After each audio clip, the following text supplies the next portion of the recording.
Thank you. Overnight, the Prime Minister of Slovakia, Robert Fico, was shot in an attempted assassination. He's in a critical condition. On behalf of One Nation, I send our prayers to the President and hope for his speedy recovery and return to work. Slovakia has only just returned the Fico government on a platform that stood out against globalist influence on Slovakia from the EU and the United States. This platform includes opposing the World Health Organization Pandemic Treaty, opposing the International Health Regulation amendments, and any measure that takes away Slovakian sovereignty.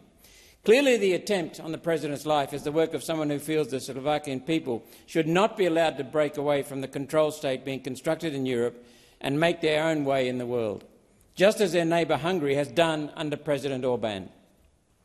President-elect Peter Pellegrini called the shooting an unprecedented threat to democracy and warned against expressing political opinions with pistols in squares instead of voting in polling stations, a sentiment true for our divided country. As Churchill said, the price of freedom is eternal vigilance. President Fico displayed such vigilance in standing against unelected, unaccountable bureaucrats in Brussels, Geneva, London and Europe and New York.